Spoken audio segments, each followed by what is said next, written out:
Histoire du jour na diki na TV, likelembe baby CV ya mama na biso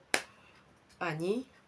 ndeko na biso ya mwasi na kombo Ani na mboko ya poto likelembe baby CV na ye. Bonjour, bonsoir, ça dépend l'heure à laquelle vous allez suivre la vôtre, la championne, notre Madi. Diki na donné Kandon Notete la Kema Fumbe en direct de la Suède. Gros coucou na abonné Nyosa Diki na TV partout dans le monde de Sika Bozali. Et je dis bienvenue na ba nouveau abonné. Sentez-vous à l'aise, ici c'est la famille, on parle de tout sauf rien. Sans oublier ba sponsor officiel Diki na TV, ba héros dans l'ombre, ba papa na ba maman, fondation Diki na dollar, pound, euro, et loko pamba, bongo kwante na franc congolais, c'est dit lèche tombé. Yo soutena kanga spirituellement, financièrement, physiquement, nzambe na ngai bana kopambola yo un gros coucou na manjaki de mon cœur yaya de yaya biso kaka Yesu tolela toseka tokoya totelema tozaka na makola Yesu po to ana choite quand on a goûté l'Éternel est bon to kende liso wa parce qu'on a goûté donc il est bon l'Éternel moi to ki maye ezate bandeko mama na biso anindo inanga lobi mama dikina yindelinga na mboko ya poto likelembe baby CV na ngai beta lisolo pona ba champion balandaka yo basi ya mayele mibali ya mayele bayeba ke poto eza ndenge ezalaki te alobi ndoyi na kweli likambo na mwasa makasi na mwasa bitekateka mwasa bitekateka ka lokola yo nde bomoni biloko matoyo ya vert ezali ya jaune ezali na rouge nga na lati mibale 15 €. Donc toza na 3 couleurs pour le moment na resili. Passez commande na yo, deux paires boye na à 15 €. Tala iloka toy, tande bois ki yo maman. Tala kaka. Nde na concorde na moi né. Si vous avez besoin né ya pembe zali, ya rouge pe zali. Tande salinga. C'est du wow.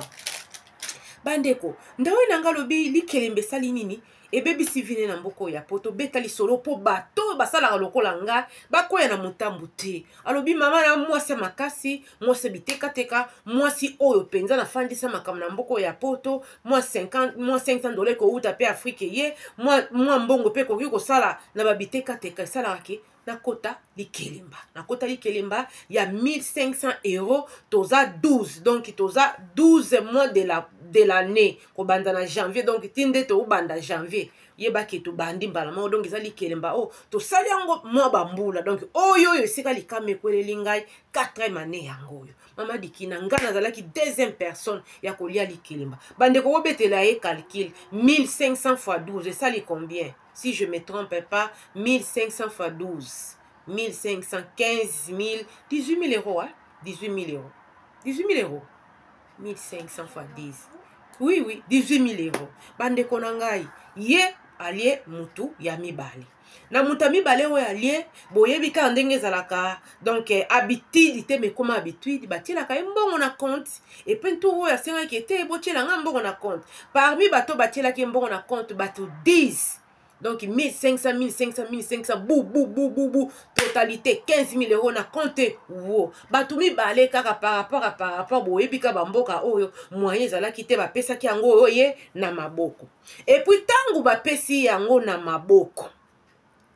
Alobi ke te nga naza mwasi économiste nga naza matérialiste te mais naza mwasi na yebi ko bomba mbongo na yebi peso naza muzombo bete ndenge nini mais na yebi ko bomba mbongo na kende na 3 000 € na zuna maboko abi mama dikina na mema 1700 € pour na kende ko tia na compte et fanda na compte parce que mbongo ko fanda na maboko bana nini donc oyeba ka ko dépenser donc na 1700 sur 3 000 € pour batumi bale ba pesa ki mbongo cash via ba raison kaka boyebi ka nde poto ekoma kolandela bakambo asali nini akei kopesa kokota mbongo 1700 tango pa ke na banki kuna bandeko na nga nzoka banki esi batimbelaki banki bamonaki déjà que non ici là c'est du pétrin yen ça ne va pas banki bamonaki déjà que teli kambo na sala nini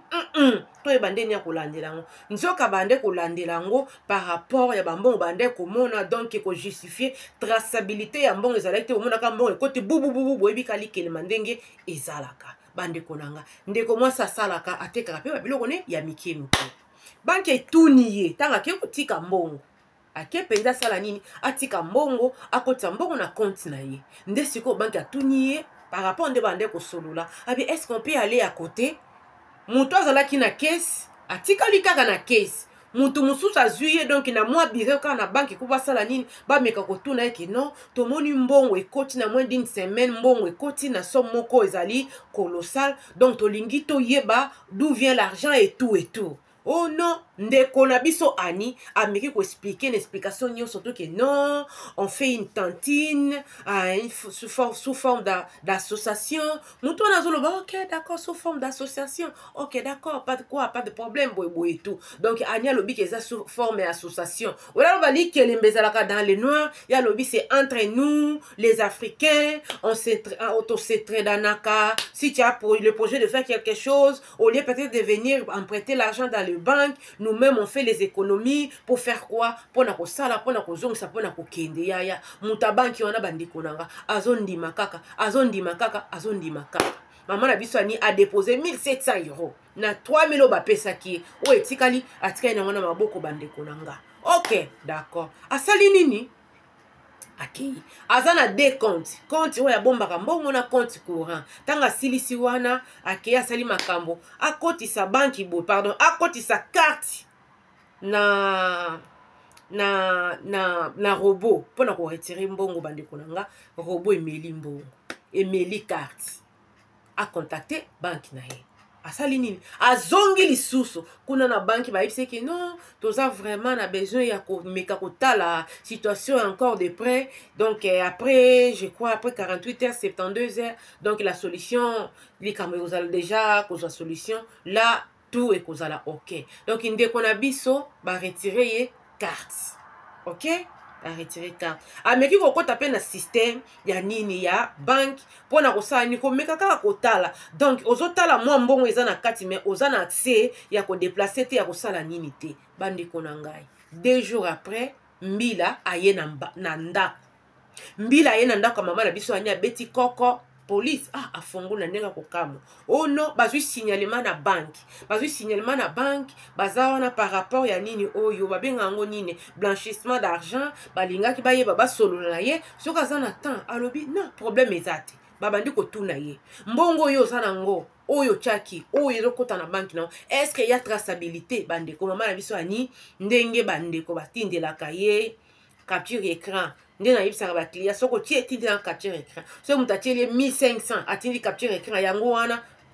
yango wana yesi ko albike to ezali problème te OK bandeko na ngai OK police asali nini azui akomi oya koki kokoma balobike bakosala nini bako contacter mama na biso dès que bakozala vraiment na besoin ya ba nini nyonso to ndeko mama asengi ba mama ya muziki asengi bango teke naza na problème na police OK asengi tina no capture écran o mesi na tindaki atala boatala tali akangisi pona batu 10 batu mibale bapesa ki mbongo na maboko bandeko na ngai alakisi ba capture écran na nyoso nazo yebisa bino OK c'est sous forme d'association est-ce que bo futa ka impôt association ngo ekombo nango nani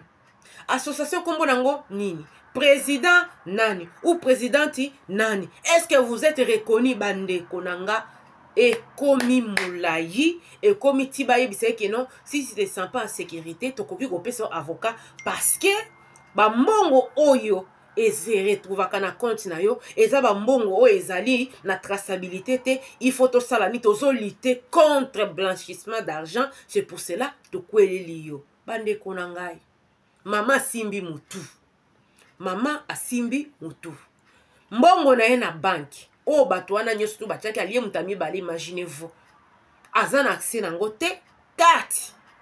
emelami na robot polisi aye na ndako mpona likambo ya mbongo oyo yali kelemba bandeko alobi mama dikina na kweli makambo beta lisolo nanga le mususu mwasi moko mobali moko ayeba kosala neti nga na salite parce que naza na problème et suki kaka wana te bandeko nanga police azolandela makambo mais na banki na ye balobi ke bako servir ye akozala na nini ya makambo wana nyonso na accès ya compte na ye soki basilani na mbila azosenga kombo ya association azosenga traçabilité ya mbongo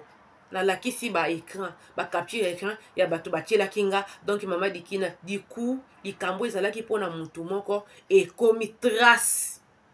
ya 10 personnes wana donc 10 personnes wana nayebi te soki oza combien de temps mpo tosala nini toyebana kosilisa dossier oyo balobi na ngai soki ezali clair bakosala nini bakozongisela nga mbongo mais soki eza clair te donc bakosala nini bakoconfiske mboko na nga na cas comme fraude bakomi kokalikilele nga mama dikina combien naganyaka na bana naza na bango absolument pas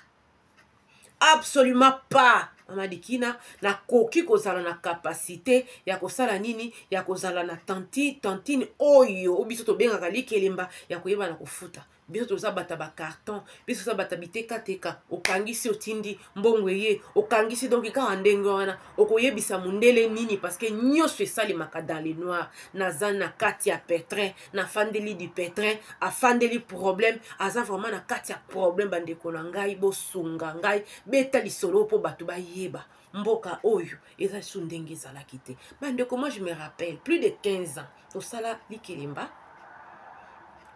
terrain na ngai lopango na nga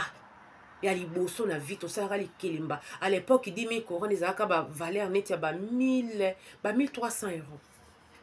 ba 1300 euros donc au lieu ndenge ezala kosukisi obandeli donc on se retrouvé na plus de 20 000 euros et nyonso bande koleka na ba compte et puis tokute kosala kala mingi te awa na mama nanga Katia Hanga mwasa tonton lui Fidéline Lokale Bibi Odimba donc pour n'entendre bakoma bato mosusu te donc c'était 2500 euros na mutu ezala qui paiement mais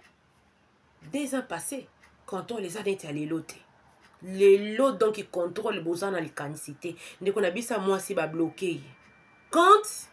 police aye na ndako maintenant là aza vraiment longola boaka likelimbalie deuxième mutu donc cela veut dire batikali na combien na 10 oyefo azongisa bakop moi pas bêta ezati pourquoi aza tellement bâti musala azo kende na ye mais aza tellement bâti que vous avez pas d'idée donc mbila aza kosala ni mbila azo checker ye ce qui va moni clair te mbongo ekendaka te ekei imaginez-vous à part wana ka 15 000 euros aliaki te na 7 000 euros atiaki wana te mwa mbongo mosusu ezalaki na kati donc balingi bamona clair certes asalaka mais par rapport ya mosala na ye akoki jamais ko se retrouver na mbongo ebele bongo na compte ya plus de 15 000 euros na un mois n'est-ce pas ça un mois ou gagnaka combien oteki immeuble oteki bien moko nde batunaki ye rien du tout du coup tu te retrouves avec somme moko ya makasi bongo pesa explication ndeko abeti munoko alobi na kende oloba association na ndenka nde tolobaka likelemba soki pe problème en français alobi association ah d'accord c'est bien est-ce que association ngo eza kombo nango nani eza reconnu et tout et comme au nom c'est entre nous les africains c'est pas reconnu on fait ça seulement entre nous na lakisi ba capture écran nyon surtout donc comme likambo mama likina ya blanchissement d'argent donc baza kotala ngai donc baza kosala procès ya blanchissement d'argent là où je dois expliquer likambo na ko expliquer na sala kali kelimba na koloba pete ke oh non na tekaka bo na zomisa bo te bango babeti calcul na bango par rapport ya revenu mbongo na zalaka na ngona mbana na nini nani makambo nyonso naza na capacité te ya kosala makambo na sala na se retrouver le bilan mbongo bongo l'espace ya un mois nde ya mwana ba bloquer nga compte ba bloquer nga mbongo mekana ko beta lisolo na bato balandaka yo ba sala erreur nga na salité pourquoi parce que na se retrouver vraiment na ba problème ba yeba ko mekala msusu ko cash ou bien te ko simba ko lekisa ba mbongo na ba compte eza mabe mingi bande ko na ngai mamani malgré passé alingi yo na ngato ko ya na mabete alobi to sala nini to zwa mayele pourquoi parce que mabe ekoti pourquoi parce que contrôle comme makasi na mboka oyo ya poto bande ko babulino soki na zwi suite ezala favorable ezala défavorable pona mama na biso na koya koyebisa bino po boyeba ndenge nini esali nini elekaki epu ndenge nini ekosuka ngana to zwa mayele bandeko même Skype na bako Skype même PayPal Ce qui est business té so ekoti mbongo ebele bandeko nango ozomona mbongo mbe bakangi même banki oyo tokomana nango kilikili bandeko nanga. Donc il faut yebana kojustifie olakisaka ete nasalaka mbongo boye tout, mais malgré ça otekaka na yo etu, mais soki mbongo oyo déclaraki par exemple kete nakoki kose retrouvaka na mosusu na 5000 € chaque mois wana ezali mosusu banki babanki oyo en ligne oyo soki ekoti plus de 5000 €, il faut sala nini? Il faut oya kose justifier mbonge wuti wapi ekotelaki ndenge nini. Voilà bandeko nanga, nalingi bino ya trop bo like bo partager bo bosana surtout ko s'abonner te et ko sala nga vraiment bien malamu et sala nga vraiment bien makasi ko sala likelimba bapekisi yo te, mais yebaka keno miso ya bango efongwani kokoya na problème ndeko ani akoyi te po ekozala mabe makasi kozala pasi mingi mbongo oyo omoneli pasi basala nini bakanga yango. Pourquoi? Parce que eza na traçabilité te. Eza na traçabilité te. Oh oteka koteka bien sûr, mais oteka dans les noirs. Yebaki na mboka oyo koteka dans les noirs. So koza na registre de commerce wana c'est bon. Mais ce qui est il faut ça la keba tango zo tchaka ba mbongo na ba compte. C'est ça. Tozali pona kosungana sika moninga koi yo koya te. Sika moninga asali ni na koi ngana to sala ni to sauter. To sala ni to sauter pour éviter les pires. Voilà, c'était la vôtre la championne notre m'a dit. Dit qui n'a donné quand on c'est la Kema Fumbe en direct de quelque part dans le monde. Bisous et bonne journée la bino dans les seigneurs. Bisous. Bye bye.